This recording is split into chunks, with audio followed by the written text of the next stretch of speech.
Entendi. Então, quando ele diz que Deus está no céu, Deus é a vida que te sustenta.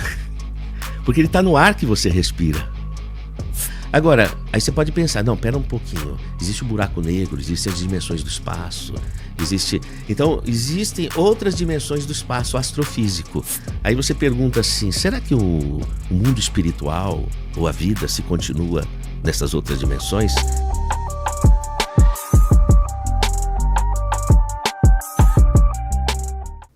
A essência da conexão é a natureza.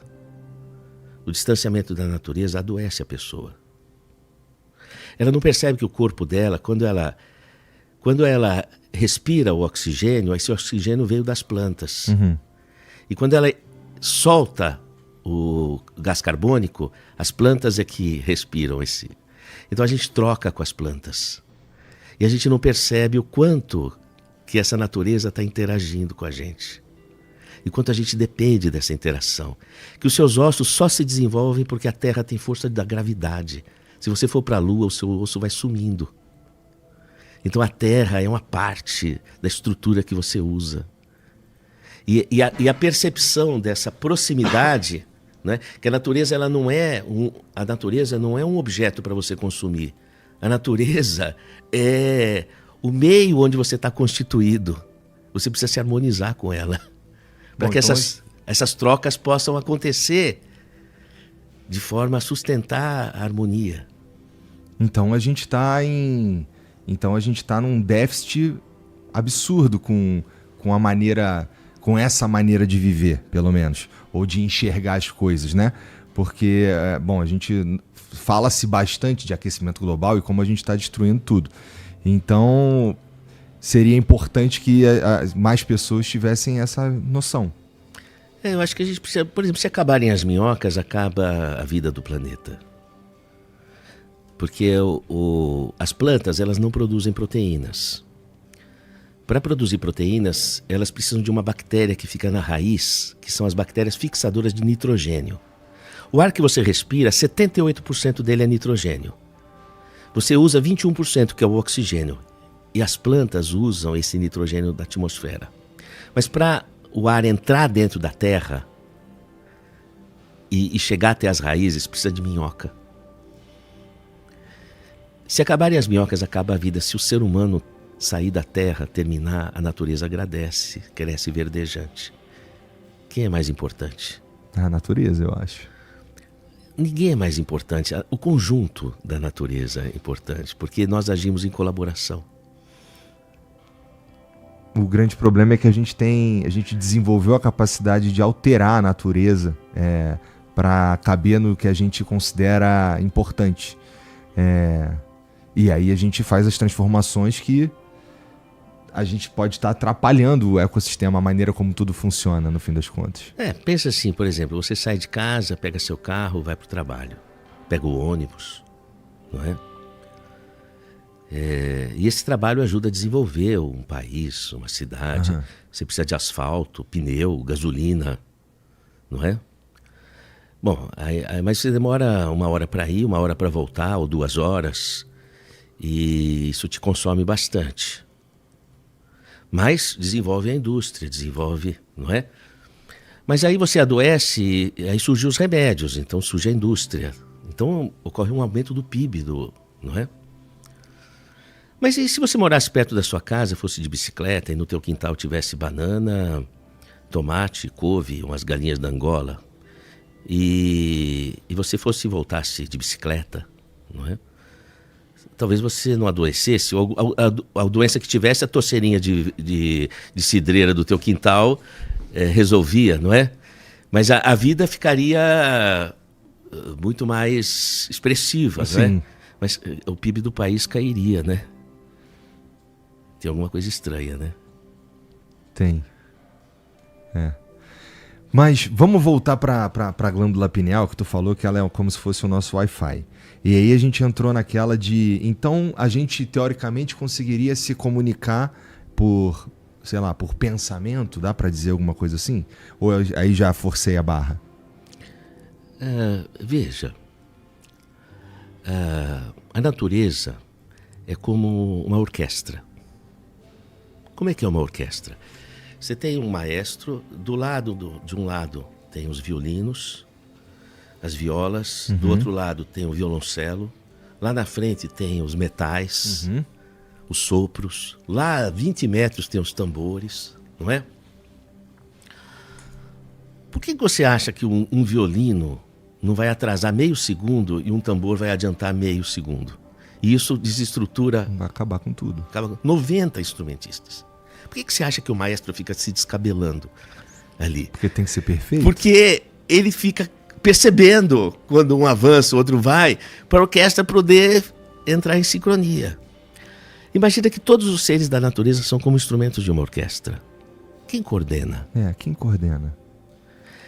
É um elemento comum a todos os seres da natureza: o céu. O céu coordena. Então todos os seres vivos têm um rastreador do céu. Entendi, tá.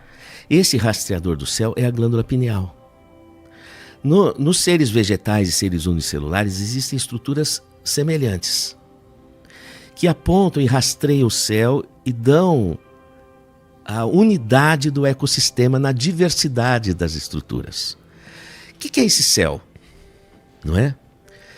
Então, por exemplo, o nosso corpo, ele tem uma parte dele que acompanha a lua. Então, por exemplo, a ovulação de uma mulher acompanha o mês lunar. A gravidez são os meses lunares. O sono, o ciclo de vigília e sono é o Sol, que é uma estrela de quinta grandeza. E assim tantas outras coligações que a ciência está para descobrir. E que representa essa força astrofísica, porque nós somos seres astrobiológicos, não é? E que coordena o sistema. Tem a parte geofísica também, um pássaro migra pelo eixo geomagnético. Como é que percebe isso? Porque a pineal ele rastreia essas estruturas astrofísicas. Entende? Só que o que é astrofísico, não é? Por exemplo, a Lua, as estrelas, as galáxias, mas também as dimensões do espaço. Então, quando tu está falando de céu, entendi. Estamos falando do universo, das leis que regem o universo de uma forma geral. Depende, viu? O céu de Jesus Cristo, por exemplo, como é que seria?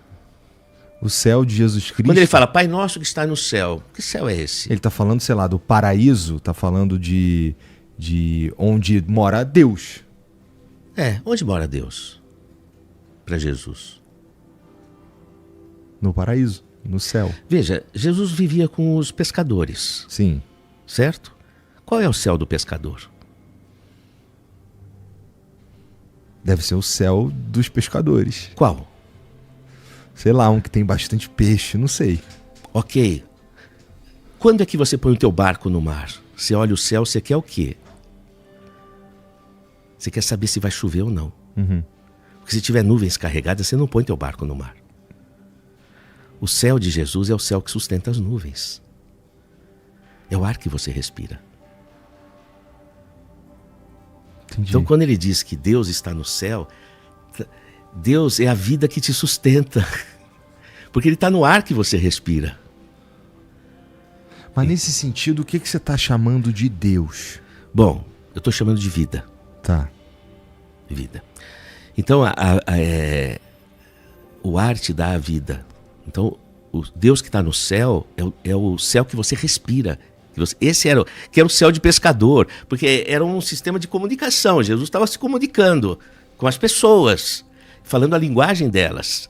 Agora, existe o céu de Galileu, que é o céu visto pelo telescópio. Então, estrelas, as estrelas, esse também é um céu. Então, esse céu, ele também é um sistema rastreado. O nosso corpo interage, a pineal faz esse papel. Agora, aí você pode pensar, não, pera um pouquinho, existe o buraco negro, existem as dimensões do espaço, então existem outras dimensões do espaço astrofísico. Então esse é um céu holográfico, ele se expande para outras dimensões. Aí você pergunta assim, será que o mundo espiritual ou a vida se continua nessas outras dimensões? E de repente não existe só vida biológica, mas existe vida também em outros sistemas? A gente se pergunta isso há muito tempo como humanidade. Pronto. E aí, no caso, será que nós somos pessoas que transitamos em dimensões? E então se a gente transita em dimensões, dá para dizer, estamos falando de algo parecido com uma vida após a morte, Exato. Que a vida não depende da estrutura biológica, mas ela pode transitar na estrutura biológica. Então o sistema de comunicação, ele vai além do sistema biológico. Entendi. E aí, nesse sentido, seria possível a gente entrar em contato com essas outras vidas? Exatamente. Nós estaríamos, não sei se seria possível entrar em contato, nós estamos em contínuo contato com tudo, não é? Bom, se a gente for levar em consideração tudo que você falou até agora, estamos em sintonia com tudo. Exato, em sincronicidade, né? O que você quiser buscar, o que você focalizar dentro de você, se você focalizar, por exemplo, puxa, eu não valho nada, eu não consigo, aí você entra numa frequência e sintoniza com todo o espectro mental, toda a psicosfera do eu não consigo, e aquilo amplifica dentro de você. Por quê? Por associação de onda. Entendi. Você liga naquela estação, você amplifica o que você focaliza dentro de você.